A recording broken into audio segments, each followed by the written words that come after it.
शंकर की कांवड़ यात्रा। मानो तो भगवान और ना मानो तो पत्थर, लेकिन सच तो ये है कि हर कण में भगवान समाये हैं और जो कुछ भी हमारे जीवन में होता है उनकी मर्जी से ही होता है। सहारनपुर में रहने वाले शंकर की कहानी भी यही बताती है। शंकर के माता पिता शिव जी के परम भक्त थे, इसीलिए उन्होंने बड़े प्यार से अपने बेटे का नाम रखा था शंकर।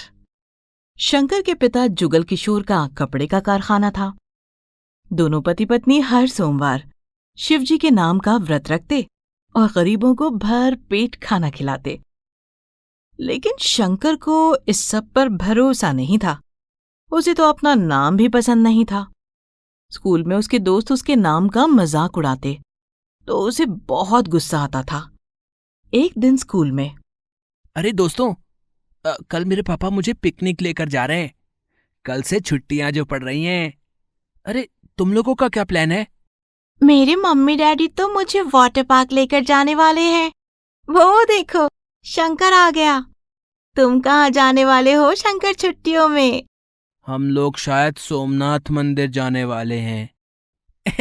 मंदिर? वहां तो पूजा करने जाते हैं, घूमने थोड़ी जाते हैं।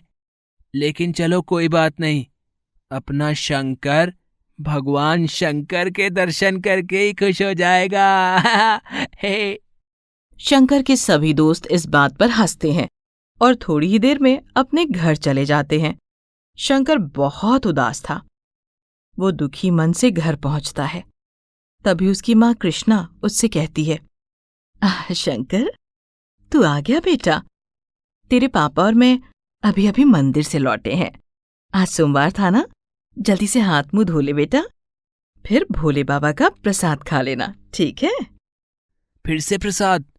ये हर सोमवार को मुझे प्रसाद ही क्यों खाना पड़ता है? मुझे नहीं खाना। एक बात और सुन लो माँ, कल से मेरे स्कूल की छुट्टियां पड़ रही हैं। आप लोगों को मंदिर जाना है तो जाइए, पर मुझे किसी अच्छी जगह घूमने जाना है। हाँ बस। नहीं जाना मतलब? अरे ये क्या बात हुई? मंदिर जाने को कभी मना नहीं करते बेटा। और सोमनाथ मंदिर जाना तो बहुत बड़ी बात है।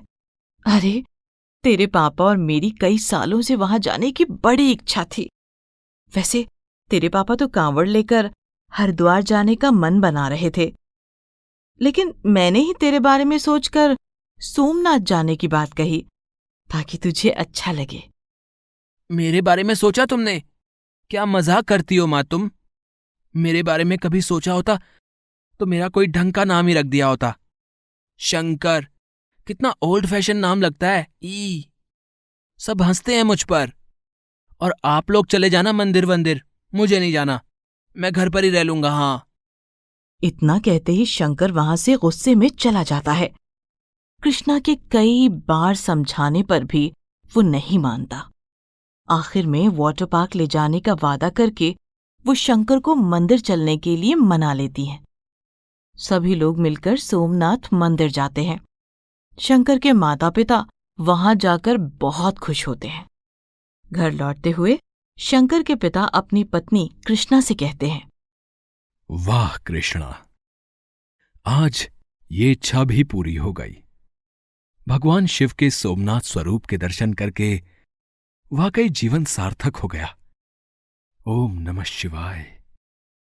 लेकिन तुम ये मत सोचना कि मैंने कांवड़ यात्रा पर जाने का ख्याल छोड़ दिया है। अभी भी समय है। मैं थोड़े दिन बाद कांवड़ लेकर निकलूंगा। ठीक है जी, जैसी आपकी मर्जी। और मेरा वाटर पार्क? माँ तुमने वादा किया था मुझसे। हाँ हाँ हाँ बेटा, तुम्हारी माँ ने बता दिया है मुझे। तुम्हें वाटर पार्क घुमाने के बाद ही जाऊंगा मैं, ठीक है? कुछ दिनों बाद शंकर अपने माता पिता के साथ वाटर पार्क घूमने जाता है। उस दिन तो वो बहुत खुश था, लेकिन अचानक उसकी खुशी जीवन भर के दुख में बदल जाती है। शंकर अपने पिता के साथ एक बड़े झूले की राइड ले रहा था। तभी अचानक उसके पिता को दिल का दौरा पड़ता है। जुगल किशोर दर्द से बेहाल होते हैं। शंकर भी मदद के लिए आवाज लगाता है। लेकिन झूले में सवार दूसरे लोगों के शोर में उसकी आवाज किसी को सुनाई नहीं देती। जुगल किशोर अपनी आखिरी सांसें गिन रहे थे। फिर भी हिम्मत समेटकर वो शंकर से कहते हैं, शंकर, लगता है बेटे मेरे जाने का वक्त आ गया है। मैं तुमसे बहुत सारी बातें करना चाहता था, बताना चाहता था कि कैसे भोले बाबा ने हर कदम पर हमारा साथ दिया और हमारी सारी मुश्किलें हल होती चली गईं। लेकिन ये भी महादेव की ही मर्जी है। तुम अपनी मां का ख्याल रखना बेटा। और एक बात और बेटा, वो कावड़ यात्रा वो जरूर करना मेरे लिए। इतना कहते ही जुगल किशोर का दिल धड़कना बंद हो जाता है। शंकर जोर जोर से रोने लगता है। थोड़ी देर में झूला भी रुक जाता है। अपने पति को इस हालत में देखकर कृष्णा भी वहीं बेहोश हो जाती है। हंसते खेलते परिवार पर दुखों का पहाड़ टूट पड़ता है। शंकर की आंखों के सामने हमेशा अपने पिता का चेहरा और कानों में उनके आखिरी शब्द ही गूंजते रहते थे। लेकिन इस हादसे के बाद उसका ईश्वर पर विश्वास पूरी तरह से टूट गया था। कई साल बीत गए।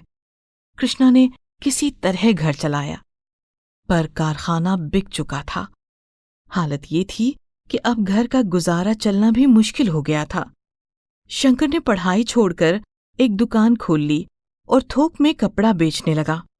उसने हमेशा अपने पिता को यही कहते देखा था।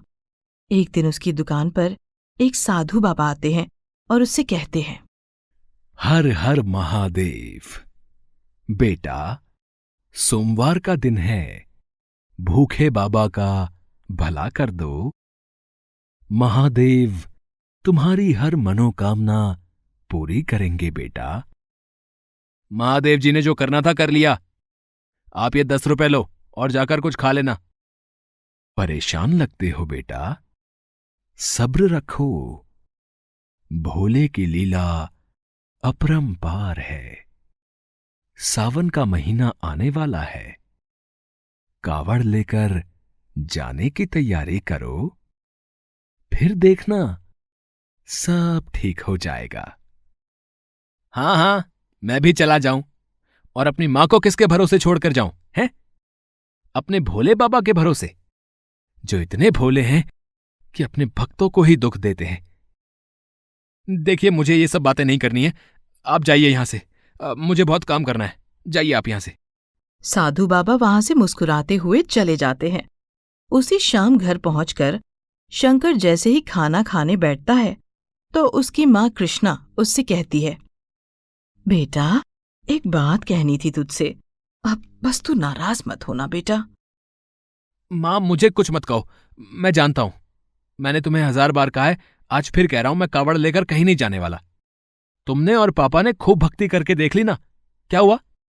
देख लो क्या हालत हो गई हमारी। पापा के जाने के बाद से कितनी मुश्किलें झेलनी पड़ी तुम्हें। और मैं भी अपने सपने पूरे नहीं कर पाया। और अब भी तुमने रट लगा रखी है कि कावड़ लेकर चला जाऊं। मेरे पीछे क्या होगा तुम्हारा? मुझे कुछ नहीं होगा बेटा। महादेव हमारी परीक्षा ले रहे हैं। सिर्फ भक्ति से थोड़े ही भगवान खुश होते हैं। ऐसी परीक्षाएं लेकर वो अपने भक्तों को सही शिक्षा देते हैं और मजबूत भी बनाते हैं बेटा। और वैसे भी तेरे पापा की भी ये आखिरी इच्छा थी। भोले बाबा के लिए न सही, पर अपने पापा के लिए ही मान जा बेटा। मां, पापा का नाम लेकर मुझे मजबूर करने की कोशिश मत करो तुम। हाँ, मैं कहीं नहीं जाने वाला। शंकर नाराज होकर चला जाता है। कृष्णा भी उदास हो जाती है। फिर अचानक शंकर को एक फोन आता है। हेलो, मैं राजेश बोल रहा हूं हरिद्वार से। मैंने सुना है आप कपड़ा थोक में देते हैं। हाँ, देखिए, मैं एक समाज सेवी संस्था चलाता हूं। मुझे कावड़ यात्रा पर जाने वाले यात्रियों के लिए कपड़े सिलवाने हैं। तो कपड़ा चाहिए होगा। हाँ जी, मिलेगा ना, मिलेगा। बढ़िया कपड़ा मिलेगा आपको। जैसा चाहिए वैसा मिलेगा। बताइए कैसा लेना है। ऐसा करते हैं, मैं किसी को आपकी दुकान पर कपड़ा पसंद करने के लिए भेज देता हूं। ठीक है ना जी? वो कपड़ा पसंद कर ले, फिर आप पार्सल भिजवा देना मेरे पास, और मैं ऑनलाइन पेमेंट कर दूंगा आपको। ठीक रहेगा ना जी? जी जी, ठीक है ठीक है। शंकर को कपड़े की दुकान खोले हुए बहुत ज्यादा वक्त नहीं हुआ था। वो किसी भी हाल में इस ऑर्डर को पाना चाहता था। राजेश ने अगले ही दिन एक आदमी को भेज दिया और उसने कपड़ा पसंद भी कर लिया। शंकर ने भरोसे के साथ उस आदमी के साथ सारा कपड़ा भिजवा दिया। राजेश ने फोन पर सारा पैसा 1 घंटे के अंदर पहुंच जाने का वादा किया, लेकिन उस आदमी के जाने के बाद से ही राजेश का फोन लगना बंद हो गया। अब तो शंकर की हालत खराब हो गई। इतना बड़ा नुकसान झेलने की हालत में वो नहीं था। वो लगातार राजेश को फोन लगाता रहा, लेकिन फोन स्विच्ड ऑफ ही आ रहा था। फिर अचानक उसे याद आया कि जो आदमी उसकी दुकान पर आया था, उसने राजेश की संस्था की जगह के बारे में थोड़ा बहुत बताया था। उसने घर जाकर अपनी माँ को सारी बात बताई और तुरंत ही हरिद्वार के लिए निकल गया। सावन का महीना था, कांवड़ यात्रा जोर शोर से चल रही थी, इसीलिए हरिद्वार जाने के सारे रास्ते सिर्फ कांवड़ लेकर जाने वालों के लिए ही खुले थे। हार मानकर शंकर को भी हरिद्वार पहुंचने के लिए कांवड़ ही उठानी पड़ी। वो कांवड़ियों के जत्थे में शामिल हो गया। रास्ते में उसने देखा सभी लोग एक दूसरे की मदद करते हुए बड़े ही प्रेम भाव से चले जा रहे थे। उसे ये देखकर अच्छा लग रहा था। उसने देखा कि एक बूढ़े बाबा भी कांवड़ लेकर जा रहे हैं। शंकर ने उनसे कहा, बाबा, लाइए लाइए, मैं आपका सामान पकड़ लेता हूं। आपको परेशानी हो रही होगी, लाइए लाइए, अभी तो बहुत दूर जाना है। नहीं बेटा, परेशानियों से डरता तो कावड़ की इच्छा थोड़े ही रखता। भोले बाबा सबका भला करते हैं। बस अब तो कुछ ही दिनों की जिंदगी बची है बेटा। अपनी आखिरी इच्छा पूरी कर रहा हूं। भोले बाबा मेरे साथ हैं, और तुम देखना, तुमसे पहले हरिद्वार पहुंचूंगा मैं। हाँ। बूढ़े बाबा मुस्कुराते हुए आगे बढ़ जाते हैं, लेकिन शंकर वहीं खड़ा रह जाता है। दरअसल भोले बाबा के प्रति भक्तों की श्रद्धा देखकर उसका मन विचलित हो रहा था। वो घर से तो अपने पैसों के लिए निकला था, लेकिन अब धीरे धीरे कांवड़ यात्रा में उसका मन लगने लगा था। रास्ते में कई बार उसने लोगों की मदद की। कभी कभी तो अपने पैसों के बारे में वो भूल ही जाता था। रास्ते में मौसम की मार, भूख, प्यास जैसे उसे कुछ महसूस ही नहीं हो रहा था। वो भरोसा नहीं कर पा रहा था कि अपने माता पिता की जो भक्ति उसे खटकती थी, आज वो खुद उससे आकर्षित हो रहा था।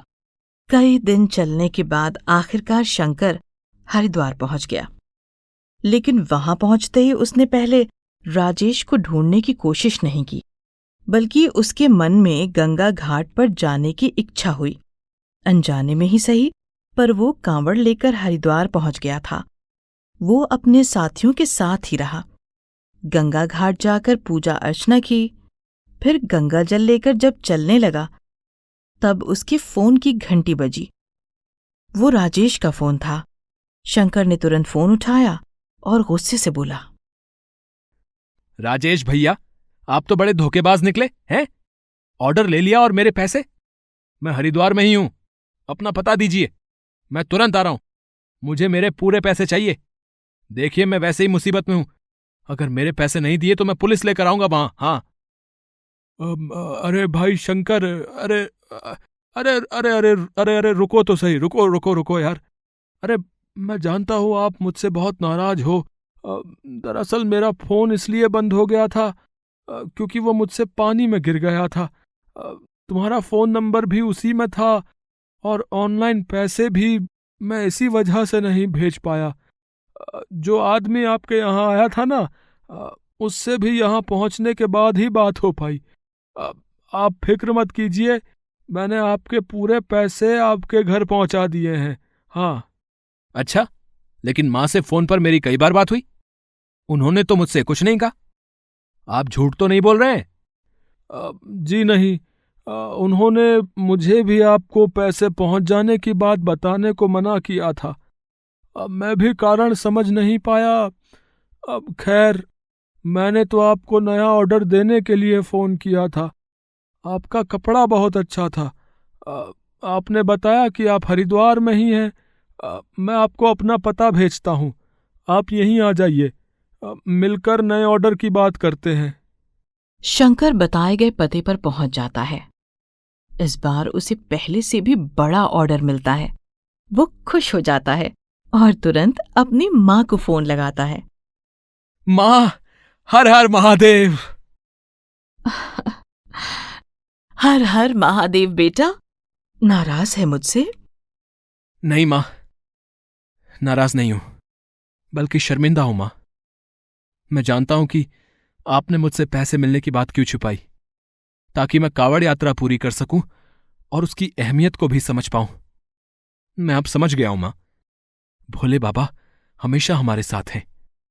मैंने कावड़ यात्रा पूरी कर ली मां, वो भी पूरे मन से। मैं जल्दी गंगा जल लेकर आ रहा हूं, फिर मिलकर महादेव को अर्पित करेंगे और आगे से मैं आपकी हर बात मानूंगा मां।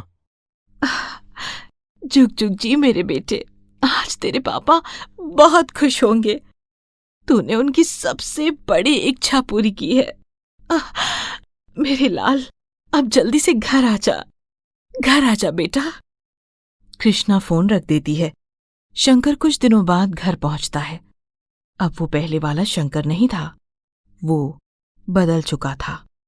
अब वो भी अपनी माँ के साथ हर सोमवार को व्रत रखता और गरीबों को खाना खिलाता, और जब भी कोई उससे उसका नाम पूछता तो वो खुशी से बताता।